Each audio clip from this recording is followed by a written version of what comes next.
Gemini is the third house in astrology, first being the fiery masculine zodiac of Aries, then leading to the earthy feminine sign of Taurus.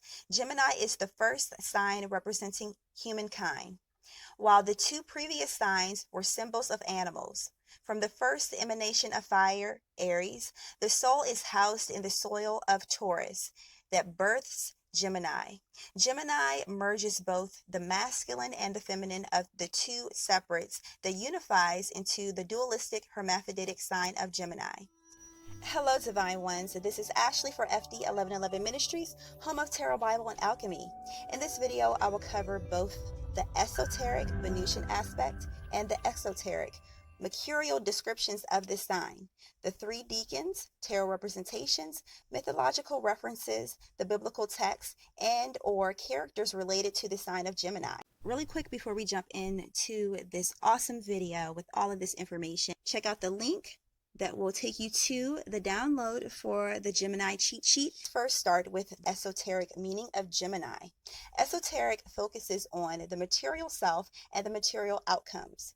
With this interpretation of Gemini, it is ruled by Mercury, the being of communication, Hermes. Mercury in alchemy is both liquid and a solid, a mystery substance that is that of the spirit. Also associated with the mind and is represented by the magician card, the trickster. Hermes adorned with wings for ascension, and his staff having two snakes, the masculine, physical, and the feminine, spiritual, the Kundalini rising. Geminis are known for being chatty, indecisive, fast, and witty, and can even be a bit gossipy. This stems from their dualistic nature being a mutable sign. The symbol literally has two pillars, two separates connected or joined to form one. The third house. The third house is the nest of Gemini and is associated with diversity, left brain, siblings, short-term memory, short-distance travel, information, but usually without pinpoint references, communications, language, speech, marketing, advertising, neighbors, curiosity, possibilities, options, and mental stimulation. The opposite house of the third house is the ninth house, the house of Sagittarius.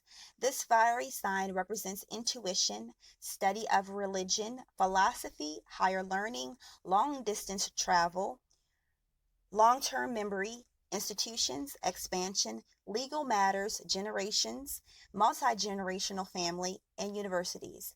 Sagittarius takes all of the information that was gathered from Gemini and makes it useful and applicable in life. Gemini rules the arms, hands, shoulders, fingers, lungs, and the nervous system.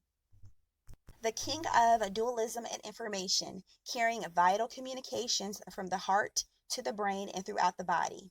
The two halves transmits electrical impulses to the opposite side, equally distributing the energy. For example, the left part of the brain sends signals to the right hand so that the right hand can write.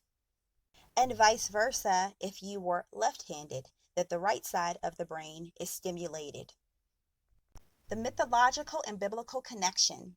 So let's first lightly cover the mythology surrounding the Gemini twins.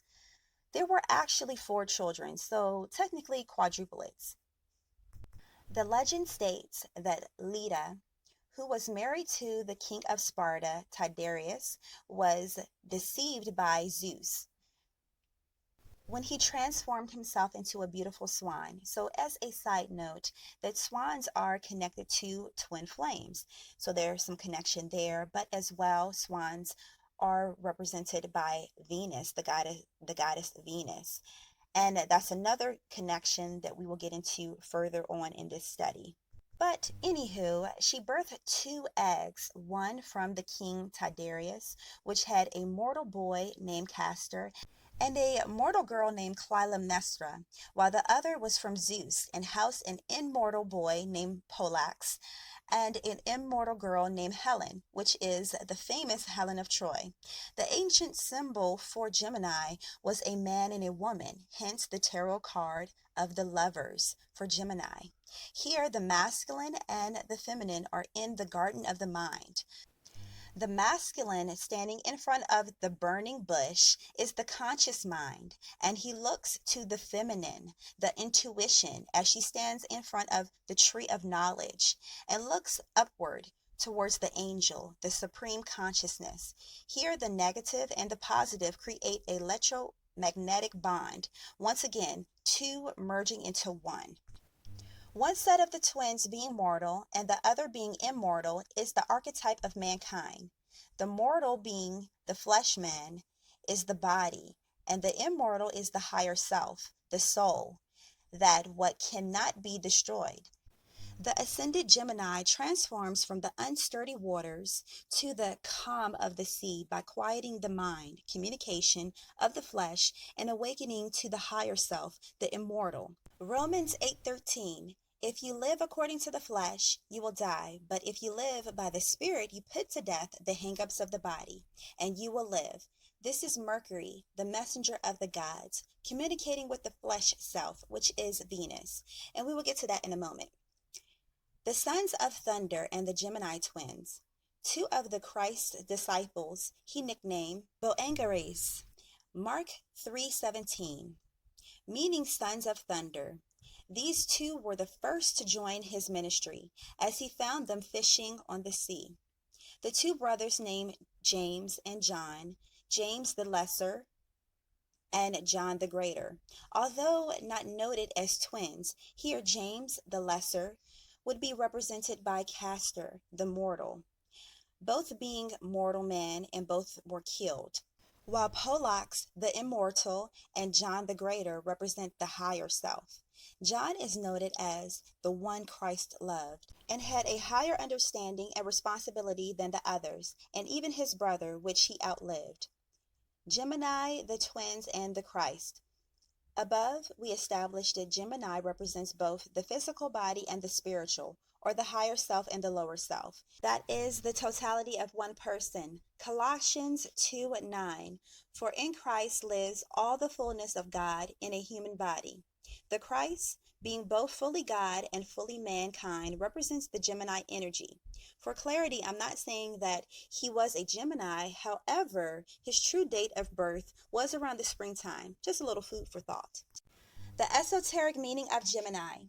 Esoterically speaking, Venus is the ruler of Gemini.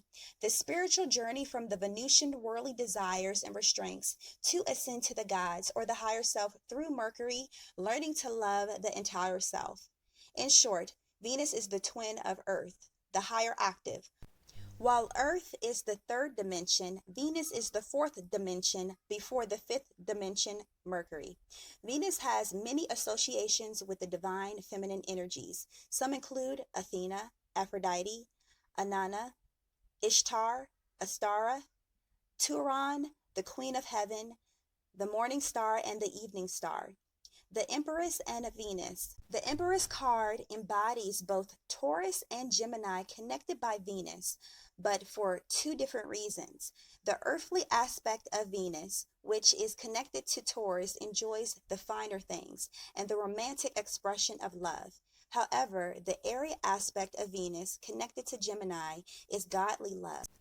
This love is brought down from the higher self, the godly realms, by Hermes, also known as Mercury. And this love is the spiritual love grounding into the earthly realms through Taurus, the earthy aspect of Venus. 3 decans of Gemini in Tarot. First decan, May 21st through the 31st, 0 degrees through 10 degrees. Gemini Triplicity, ruled by Jupiter and Mercury. This decan houses Hades, Perseus the hero, and one of the royal stars, Aldebaran, the bullseye, among others. So you can check out the Taurus video to go into more description about the bullseye and Aldebaran. But anyways, Gemini is zealous and righteous in this decan. The bullseye, Aldebaran, is Archangel Michael, the slayer of evil. Adding Jupiter's influence, this decan produces the activist and militant types strongly propelled by their religious and spiritual convictions. The card that represents this decan is the Eight of Swords.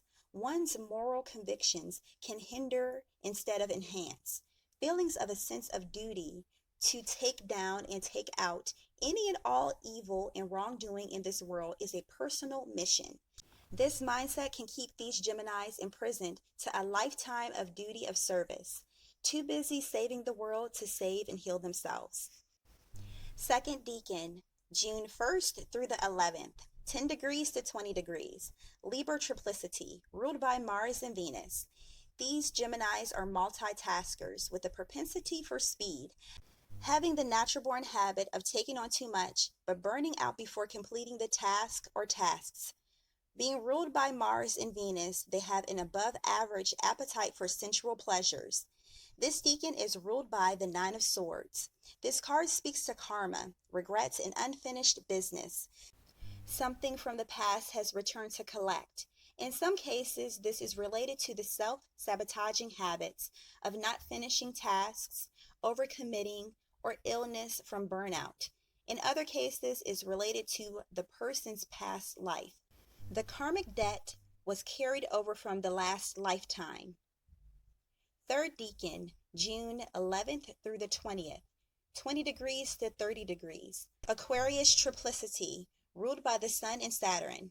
In the electric universe theory, Saturn was the first sun and is a highly revered planet in many ancient texts, being equal to our current sun. This is the home of the two-faced Gemini archetype, completely dualistic, multi-talented, multifaceted, and able to multitask, being both nurturing and peaceful, but also boisterous and forceful. This is the meeting of the polar opposites embodied in one vessel. This decan represents the battle of the sexes and the opposite degree, the sacred union or marriage, the Lover's card. The tarot card for this decan is the Ten of Swords, 10 being both the end and the beginning, the alpha and the omega. The fade to black before the curtain opens and the lights illuminate the stage, cueing the show to begin.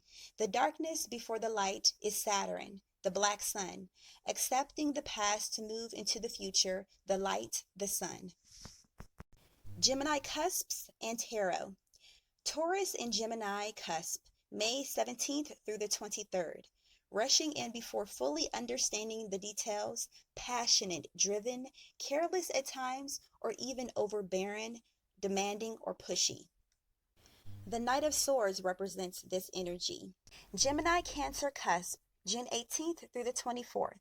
Empathic, giving, emotional, can even overextend.